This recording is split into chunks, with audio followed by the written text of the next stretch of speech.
Sejam bem-vindos, alunos do EJA segunda fase. Sou professora Marta Sodré. E agora vamos ver a aula dos objetos do conhecimento e detalhamento. Objetos do conhecimento, vanguardas artísticas, cubismo e surrealismo. Detalhamento, conceito e principais características das vanguardas artísticas, cubismo e surrealismo. Vamos à nossa aula.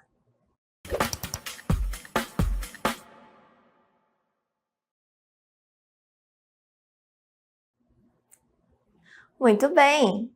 Vamos iniciar a nossa aula conhecendo alguns artistas. Percebam que nós temos aqui alguns artistas que já foram marcados por histórias que trouxeram um avante, ou seja, eles vêm de vanguardas. Esses artistas, eles trazem consigo uma referência muito importante, porque eles partem de princípios, colocam norte para que as vanguardas também se estabeleçam. Vamos começar aqui vendo a vanguarda do cubismo, pois esses são artistas que marcam essa vanguarda. Não quer dizer que não tenhamos outros artistas, mas trouxe aqui para vocês que, claro, assim como todos os demais artistas, tem a sua grande relevância. Mas esses são nomes que, independente de você ter afinidade com a vanguarda ou não, pelo menos em algum canto você já ouviu falar, conhece um pouquinho, já viu alguma obra. Por exemplo, temos ao nosso lado aqui Pablo Picasso. Picasso, ele traz consigo um olhar também de fases. Temos aqui também George Braque, que nos traz uma conotação de um relevo nas suas obras. Junto também temos Juan Gris. E Gris, ele traz também a percepção, dentro do cubismo vamos perceber duas fases. Então ele traz a percepção da segunda fase. E Picasso nos deixou aí um olhar também de algumas cores do seu período. Então, ele traz para a gente uma contribuição que é referência para outras vanguardas, outros movimentos, idem os outros artistas. Então, temos aí o Picasso, que nasceu em 1881 e nos deixou em 1973. George Braque, que nasceu em 1882 e nos deixou em 1963. E Juan Gris, que nasce em 1887 e falece em 1927. Estes artistas, eles também vão trazer a percepção crítica. Mas isso daqui foi só para vocês verem um pouco do rosto desses artistas que também podemos considerar mestres para esse movimento. Pois, como falei antes, eles marcam e colocam consigo um posicionamento. Vamos logo mais entender. Então, iniciamos assim a nossa compreensão sobre o cubismo. Seguindo aqui, vamos ver que nesse movimento temos algumas obras que iniciamos aqui com Braque. George Braque, ele traz consigo um olhar para a questão das formas. Ora, mas o cubismo não é formas, professora. Sim, mas como eu disse no início dessa introdução da aula, temos aqui dois momentos. Então, nesse primeiro momento, temos algumas formas que ainda estão se estruturando.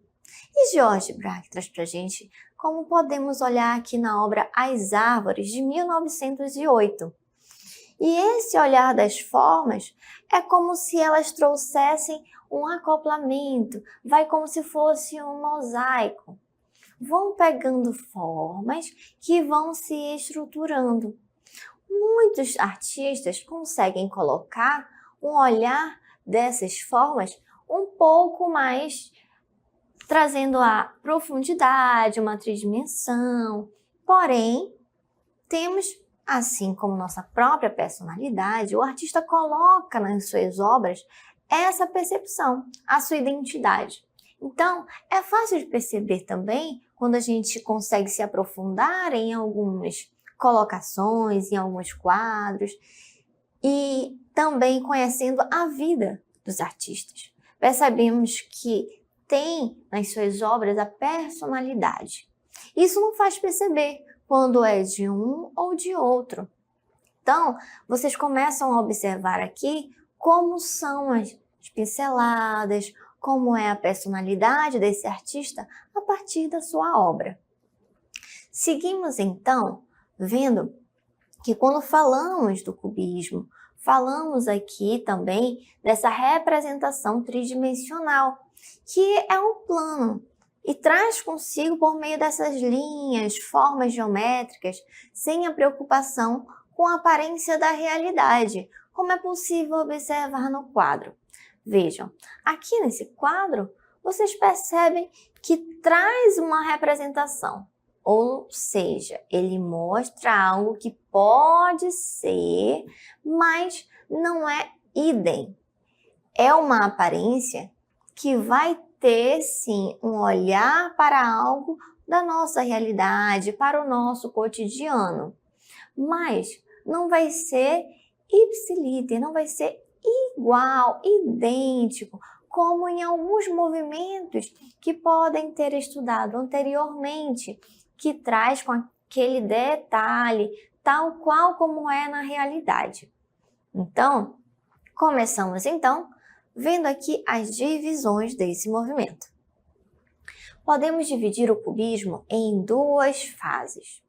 Quando falamos do cubismo, no geral, seja na primeira fase ou seja na segunda fase, lembrem-se sempre daquele primeiro conceito, o olhar para as formas. Mas quando falamos formas, não vamos nos fechar apenas às formas geométricas. Muitos terão, sim, as formas geométricas, que é um marco desse movimento, dessa vanguarda. Porém, vamos trazer o olhar para as retas, pensando naquele olhar do mosaico, as partes, as peças que vão se encaixando, vai se encontrando, vai sobressaindo, algo que vai sendo montado e vai formando a obra. Então, comecemos aqui vendo o movimento do cubismo analítico. O cubismo na vertente analítica, considerada a primeira fase em 1909, pode ser caracterizado pela decomposição de elementos, pela visão geral de todos os ângulos, ou seja, você consegue perceber que não vai ser apenas um olhar plano, vai ter um olhar, como eu havia dito, de uma profundidade, como se estivesse por uma outra perspectiva, e trazendo aqui uma sequência de planos sucessivos e sobrepostos. Lembra desse acoplamento, desse encaixe, desse mosaico, dessa arte que vai sendo formada pecinha por pecinha. Assim, vamos ver aqui um dos nossos pintores, como a gente falou no início. Vocês viram a foto. Vamos ver a representação a partir da perspectiva de Juan Gris. Gris traz para a gente um autorretrato de Pablo Picasso.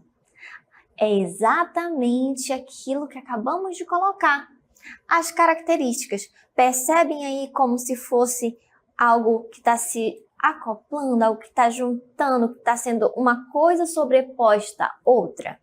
E vai formando essa imagem. E isso nos traz também esse olhar, não só do plano. E podemos perceber aqui também que apesar de ter essa junção de linhas, de formas, você identifica aquilo que está querendo ser passado, a imagem principal, a mensagem principal. Então, independente daquela personalidade, daquela identidade que o artista coloca, você consegue enxergar aquilo que é primordial. Então, aqui conseguimos olhar como Juan Gris olhava o seu colega Pablo Picasso. E quando colocamos esse olhar, percebam, né, os detalhes. Aqui vamos olhar sempre para os detalhes. Nós precisamos, a cada vanguarda, é como se fosse saborear, pegar um pouco daquele tempero diferente, colocar uma colher de cada comida. E aí você vai misturando os gostos e sabores. Aqui estamos conhecendo agora o cubismo. Então percebe o sabor do cubismo. Esse olhar, o detalhe, a sombra mesmo com as formas, as cores, de onde vem a luz. E como vou saber que é Pablo Picasso, professora? Se não tivesse o nome aí, mas você conseguiria perceber que pelo menos é um artista plástico. Conseguiria perceber que é um pintor. Porque ele está o quê? Com a sua paleta, tá ali com o seu prato, misturando as cores, né? Então tem os detalhes ali do vermelho, do amarelo, do azul. Esse olhar para o detalhe, para a minúcia, essa apreciação estética é muito importante. E assim você consegue ir percebendo essas personalidades e a característica de cada movimento, cada vanguarda que vamos conhecendo. Assim, a segunda fase do cubismo começa em 1911, sendo conhecida como cubismo sintético, sendo identificado por algumas características, como reconstruir a figura reconhecível e elementos como metais, vidro, madeira, colagem, que vai estar ali não só a questão da pintura, da tinta, mas utilizando outros materiais para agregar, trazendo o quê? Uma textura, trazendo a questão da sensação tátil, né? Aquelas questões de você olhar e ver como se realmente aquilo estivesse sendo não só pintado, mas montado. Então, a principal distinção do primeiro momento do cubismo para essa segunda fase, segundo momento, vai ser também a utilização desses elementos que vão estar representando ali esse relevo e trazendo as texturas para além dessas formas, para além das retas, toda uma sensação, essas sensações táteis. Então vejamos aqui, percebemos que a natureza morta com toalhas de mesa xadrez, de Juan Gris, de 1915. Aqui olha-se como se estivesse vendo algo de cima, né? Tá tudo misturado. Mas tem aquele olhar da textura, tem um movimento, uma profundidade, algo diferente, né? Como a gente falou ainda agora, o olhar atento a esse detalhe, a essa textura, a colagem, a utilização de elementos. Então, tudo isso traz essa influência. Mas de forma geral, tanto na primeira fase quanto na segunda fase, temos aquelas características que fazem parte desse movimento, como a geometrização das formas e volumes, sensação de pintura escultórica, não representa a estrutura dos corpos ou objetos, tenta passar as 3 dimensões numa superfície plana, uma visão simultânea de um objeto a partir de diversos ângulos. Assim, a arte cubista no Brasil também, né? Podemos perceber aqui que apesar de não haver nenhum pintor brasileiro considerado cubista, visto que aqui a técnica era usada apenas para estudo, Muitos artistas modernistas nacionais foram influenciados por este movimento. Então, a gente percebe que o cubismo ele está também na nossa realidade brasileira. E quando falamos dessa influência, dessas técnicas, vamos olhar para esse movimento que vai estar trazendo um olhar dentro dessas formas. E como mencionamos anteriormente, não tem apenas os 3 principais que estamos colocando nessa aula. Existem muitos outros. Porém, estes foram aqueles que deram um primor para esse movimento, que se destacaram, que foram aqueles à frente desse movimento. E quando falamos do nosso contexto brasileiro, não há esse nome principal, né? Nenhum nome aqui que a gente possa destacar que marcou para este movimento. Porém, como é uma técnica também, para além desse olhar daquele período, também temos o reflexo, né? Muitos artistas modernistas, né? Que foram influenciados, que é possível ver em outras obras, em outros movimentos. E assim, vamos ver aqui, por exemplo, uma releitura, né, da Persistência da Memória de Salvador Dalí. Essa obra nos faz refletir a questão do tempo. Percebam como parece que derrete. É algo que vai passando, que se perde. Temos um olhar aqui de Salvador Dalí que nos traz até hoje. É um quadro muito atemporal para nós refletirmos a nossa realidade. Coloca aqui a questão do passar, do persistir, né, dessa resiliência e muitos outros olhares. Podemos aqui trazer várias reflexões em cima desse quadro. Porém, quando falamos desse olhar de Salvador Dalí aqui, vamos olhar que é exatamente aquilo que é vivenciado que vai passando, vai tendo ao longo do tempo um movimento de ir se esquecendo, se esvaindo, se findando, se modificando e trazendo consigo um outro olhar para aquilo que já foi vivenciado. E infinitas reflexões, é um quadro riquíssimo. Depois convido vocês a ter esse olhar, né, em seu aconchego, na sua individualidade, para apreciar essa obra. E é uma obra também que traz aí vários outros cunhos também críticos. Então, é um movimento, o cubismo, que nos traz esse olhar também para entendermos uma realidade por outra ótica. Agora, chegaram aqui outros artistas, né? Esses artistas já vieram trazendo um outro movimento para a nossa aula.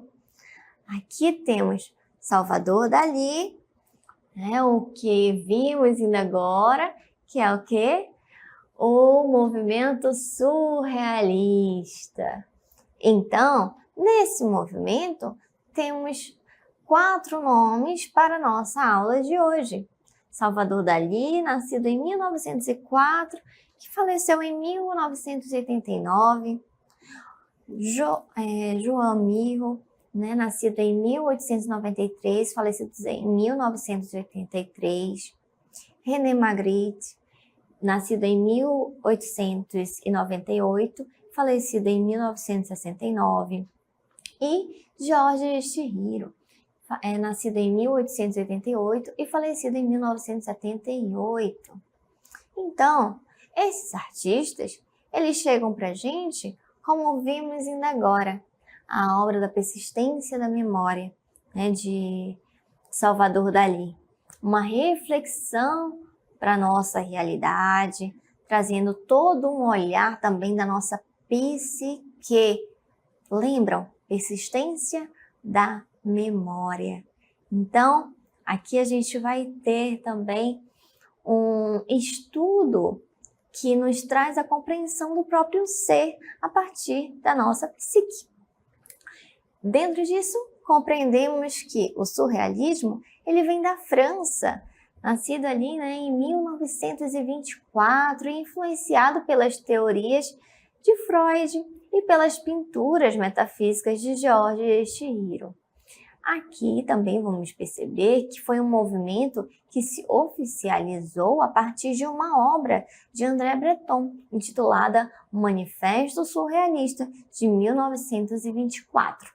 Vejamos aqui a capa dessa obra, né? É um livro intitulado Manifesto Surrealismo, traz essa reflexão dessa psique, das teorias de Freud, junto com obras artísticas, para além, entendendo que é um movimento reflexivo da nossa realidade, partindo, claro, de todo um contexto histórico e trazendo também consigo a compreensão desse comportamento humano, de como enxergamos o mundo e o turbilhão. Esse turbilhão é o quê? É também parte do nosso inconsciente. Então, o surrealismo, ele tem como características a representação do inconsciente e do mundo dos sonhos. A colagem, a escrita automática, deixando que o fluxo da consciência e o acaso sejam os impulsos criativos, ou seja, o instinto é o ponto de partida para a linguagem artística. Dessa forma, a intenção é passar para a obra uma visão introspectiva do artista, de modo automático, sem que a mente exerça nenhum controle. Então, a pintura metafísica de Georges Chihiro consistia numa oposição à realidade natural e social, mostrando outra realidade metafísica além da história. Caracteriza-se por grandes espaços nus, colunas e outros elementos arquitetônicos, ou estilo neoclássico, figuras meio humanas, meio estátuas, que passam um sentimento de solidão. Aqui também vamos olhar esse quadro que nos traz, né? Giorgio, ele traz essa representação. Aqui temos uma representação da obra de Heitor e Andrômaca, que ele fez em 1917. E é uma obra que traz exatamente esse olhar, que acabamos de colocar, desse humano com estátua, com uma mistura, e traz o quê? Esse simbolismo do ser humano, mas essa estranheza também. E ao mesmo tempo, essa compreensão dessa relação com a realidade, com o outro, e que tudo isso parte do quê? Dessa psique, dessas relações, da compreensão do inconsciente com o consciente. E quando se olha para essa obra, também podemos fazer outras reflexões daquilo que vai nos sendo moldado, vai sendo construído. Esse ser humano que, ao longo do tempo, vai se fazendo, refazendo, construindo e desconstruindo ao longo do tempo. Então, características gerais desse movimento podem ser vistas como a busca da perfeição do desenho e das cores dentro da dimensão do imaginário, formas baseadas na fantasia, sonhos, inconsciente, arte livre da razão, expressão direta das zonas ocultas do ser, e influências da psicanálise e a ausência da lógica. Vejamos, por exemplo, essa questão dessas características gerais que acabamos de colocar na obra de René. Vimos aqui essa releitura vetorial, essa obra, né? O Filho do Homem, de 1964. Aquela característica que acabamos de colocar, de fugir dessa realidade, mas também de trazer esse olhar para o inconsciente e, ao mesmo tempo, sem precisar compreender, mas tendo uma compreensão. Ou seja, a ambiguidade do ser. Talvez alguém possa olhar e dizer, não faz sentido, mas outros podem olhar e dizer, como me identifico. E aqui não há um certo, um julgamento, um errado. Aqui há a apreciação e a compreensão de que essa relação do caos e da tragédia, né, e todo o contexto, né, que nós também conseguimos olhar para as nossas próprias bagunças e turbilhões internos também nos trazem essa identificação. E tudo isso, claro, através também desse olhar para o contexto histórico. Todas as vanguardas, elas trazem consigo esses movimentos, esse pontapé, esse avante, por conta da mudança, trazendo sempre uma perspectiva da realidade vivida. Então, o caos e a tragédia da Primeira Guerra Mundial estimulando ali o desejo de romper com a tradição, explorar novas formas de expressão. Os surrealistas rejeitavam os valores e os padrões impostos pela sociedade burguesa, as convenções, os códigos morais e as inibições da mente consciente. E aqui vamos olhar exatamente esse movimento de criticidade, de revolução, de entender que essa realidade que vivemos, essa realidade que queremos, podemos fazer diferente. Então, é um movimento que quando queremos mudança, olhamos para onde? Para dentro. Esse movimento de olhar para dentro, de externalizar, de compreender que o que está fora, dentro, tudo isso parte dessa psique também.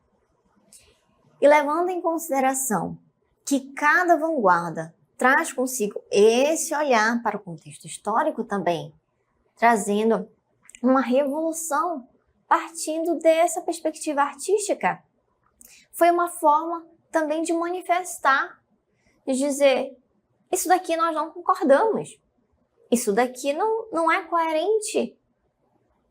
Podemos entender que até aqui faz sentido, isso daqui talvez não seja algo que seja agregador para a evolução da nossa humanidade, da nossa sociedade.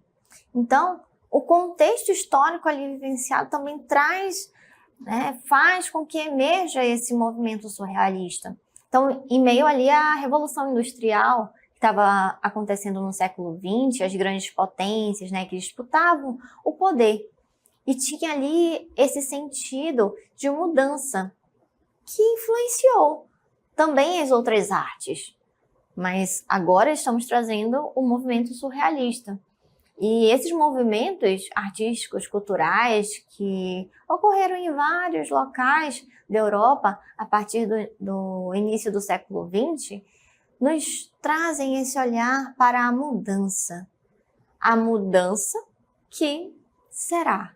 Que faz lógica, faz sentido, que é certo, que é errado. Então, dentro da perspectiva dessa manifestação artística, vamos ter que ter um olhar para si. Não um julgamento somente do externo, mas um julgamento autorreflexivo. E, claro, como o Salvador Dalí nos deixa claro, aquilo que está no seu inconsciente fala muito também da gente e está no nosso dia a dia, está ao nosso redor. Assim, vamos finalizando a nossa aula de hoje.